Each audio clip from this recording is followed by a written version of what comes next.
नमस्ते दोस्तों, ये आप देख रहे हैं 35 मीटर ऊंचा कैंटोनमेंट चर्च टावर जो कि 215 साल से बड़ी शान से करनाल में खड़ा है। दोस्तों, करनाल में किसी जमाने में 1806 में इस प्रकार की सेंट जेम्स चर्च होती थी जो अंग्रेजों द्वारा बनवाई गई थी। लेकिन अंग्रेज जब 1843 में अंबाला गए उस समय ये चर्च तोड़ दी गई थी, लेकिन स्थानीय लोगों के आग्रह पर ये चर्च टावर नहीं तोड़ा गया और 250 साल से दोस्तों यहाँ करनाल में बड़ी शान से खड़ा है।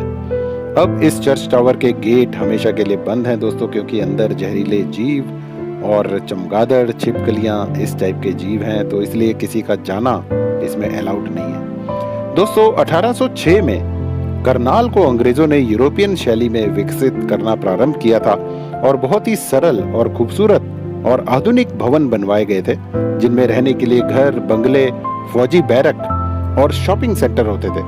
दोस्तों, आज वो जगह करनाल की मॉल रोड कहलाती है और इसी मॉल रोड के पास से ही वेस्टर्न यमुना कैनाल भी बहती है। दोस्तों, उस समय ये नहर पक्की नहीं थी और नहर का पानी जो है अंग्रेजों की कॉलोनी में रिस कर आ गया, जिससे कॉलोनी की जमीन जो है दलदली हो गई और वहाँ मलेरिया और हैजा जैसी बीमारियां फैल गई।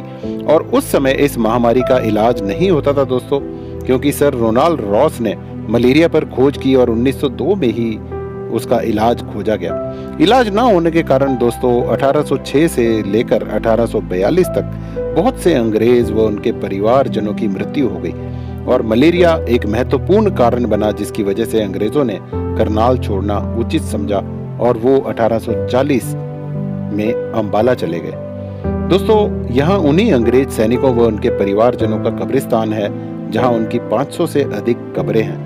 समय यहाँ रुका हुआ है दोस्तों पिछले 225 साल से।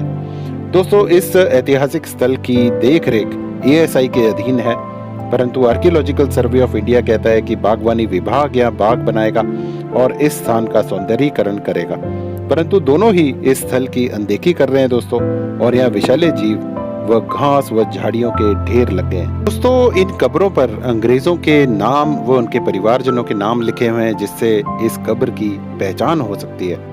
दोस्तों, 1947 में अंग्रेजों के साथ हमारे संबंध जो थे वो इतने भी खराब नहीं थे, और यहाँ जो दफन है दोस्तों वो आखिर इंसान है, तो जरूर इस स्थान का जो है सौंदर्यीकरण होना चाहिए, इसे पूरा सम्मान देना चाहिए।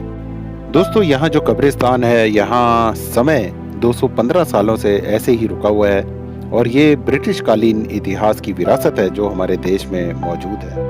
देखिए दोस्तों, ये हैं जनरल जॉर्ज एंसन, जो कि कमांडर इन चीफ थे ब्रिटिश भारतीय फौजों के, बड़े ही अच्छे व्यक्तित्व के स्वामी थे, और इनकी पत्नी थी इजाबेला एलिजाबेथ एंसन, जो कि बहुत ही खूबसूरत थी। दोस्तों, जनरल जॉर्ज एंसन की हैजे से मृत्यु हो गई थी करनाल में जब वो दिल्ली के लिए कूच कर रहे थे, और इनकी कब्र जो है वो यहीं करनाल में है दोस्तों, यहीं उन्हें दफनाया गया।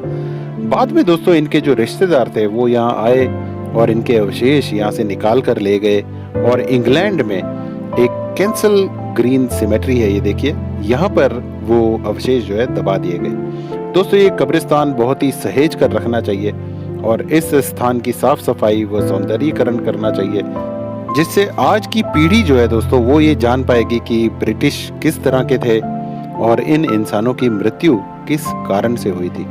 दोस्तों, कॉमन वॉर ग्रेव कमीशन जो है उन्हें भी गुजारिश की गई है कि यहाँ पर इस कब्रिस्तान का मेंटेनेंस वो करवाए और एक ऐतिहासिक विरासत को बिल्कुल सहेज कर रखा जाए आने वाली पीढ़ियों के लिए।